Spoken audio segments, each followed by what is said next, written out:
आदर्शवाद के विचारकों में एक व्यक्ति का नाम हुआ प्लेटो।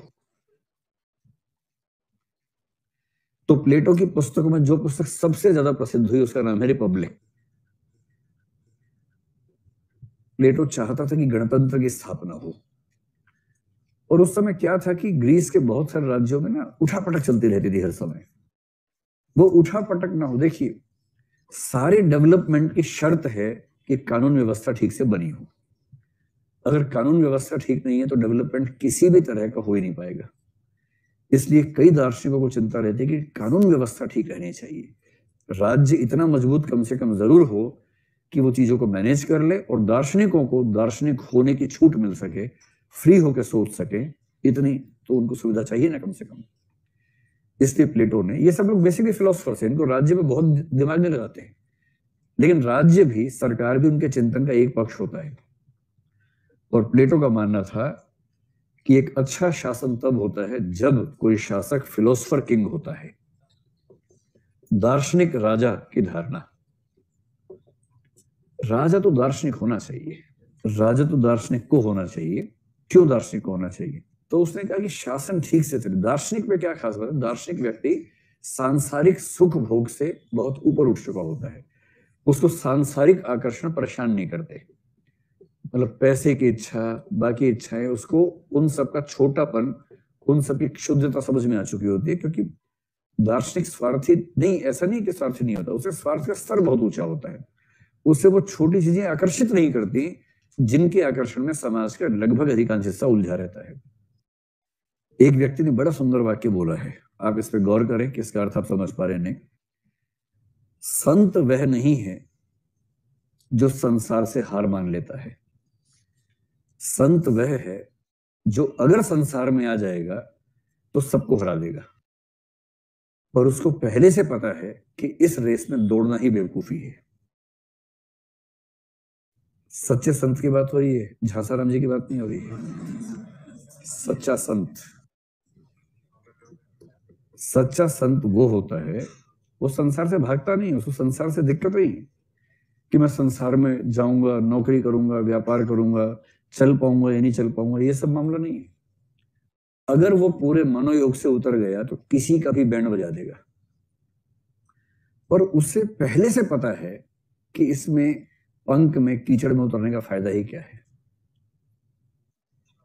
एक कथन एक मोटिवेशनल थिंकर ने बड़ा अच्छा यूज किया है, the best thing about the rat race is that even if you win you are still a rat.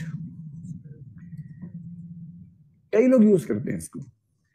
चूहों की दौड़ में सबसे रोचक बात यह है कि यदि आप इसमें जीत जाते हैं तो भी आप चूहे ही रह जाते हैं। चूहों की दौड़ जीत के आप क्या साबित करेंगे? मैं सबसे फास्ट चूहा हूं, आई एम द फास्टेस्ट चूहा। इसके अलावा क्या साबित कर लिया? रहे तो चूहे ही। और जिसने चूहों की दौड़ को देखा और खुद बाहर निकल गया कि चूहे दौड़ रहे हैं, मैं देख रहा हूं, कोई चूहा कहेगा तुम हार गए, तुम आए ही नहीं, खैर मैं क्यों आऊं? जो इस लेवल का व्यक्ति है ना, वो है सच्चा संत। फिलोसफर किंग उस लेवल का व्यक्ति है, उसे वो वासनाएं प्रभावित नहीं करते जिन वासनाओं के लोग जान दिए रहते हैं। पैसा कमा ले, ये कर ले, वो कर ले, सत्ता कमा ले, ये सब उसको परेशान नहीं करता, प्रभावित नहीं करता है। ऐसे बहुत सारे आईएएस हैं जिनको लाल बत्ती प्रभावित नहीं करती है।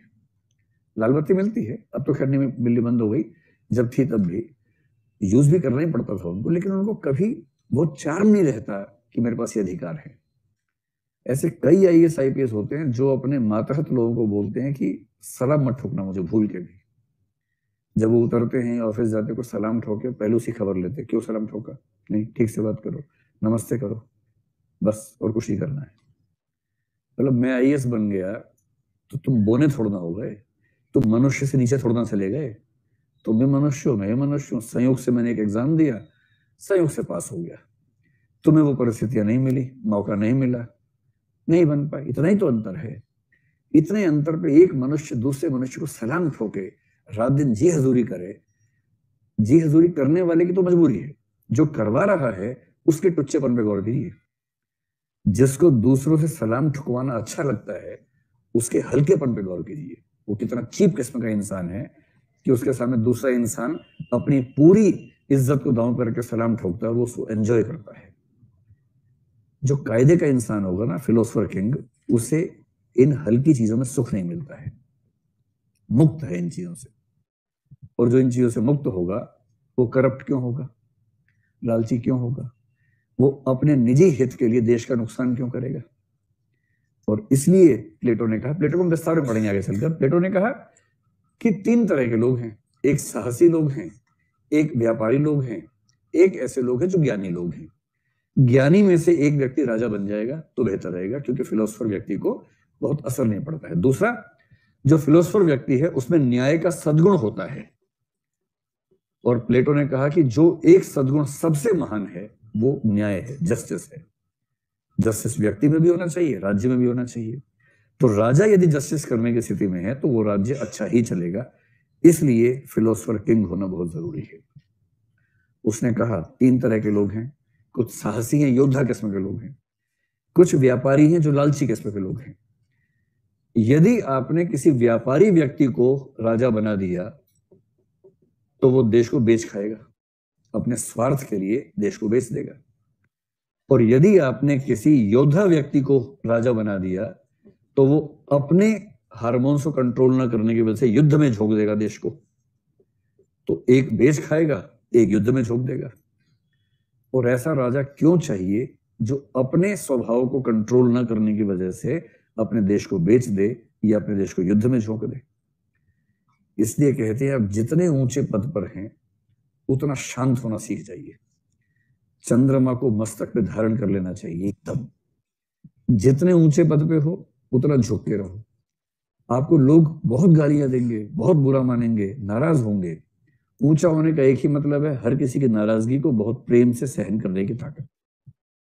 अगर आप तुनक मिजाज होंगे तो किसी ऊंचे पद पर चल नहीं पाएंगे, कुछ ही दिनों में टैं बोल जाएंगे, कुछ दिनों के अंदर। विनम्रता बहुत जरूरी है और वो वही कर सकता है तो फिलोसफर लेवल का आदमी, इसको छोटी मोटी बातें प्रभावित नहीं करती हैं, उनसे तटस्थ रह के जीवन जीता है। तो क्या आप प्लेटो पर 4-5 लाइन लिख पाएंगे? तो प्लेटो के हिसाब से शासन को ईमानदार इसलिए होना चाहिए, यदि शासक ईमानदार नहीं होगा तो शासक अपने लाभ के लिए देश का नुकसान कर देगा या अपने स्वभाव की कमी की वजह से देश को युद्ध में झोंक देगा। इसलिए शासक को बेहद न्यायप्रिय और शांत व्यक्ति होना चाहिए, जिसे प्लेटो ने क्या कहा, दार्शनिक राजा कहा। ऐसा व्यक्ति उसके हिसाब से बेस्ट होगा।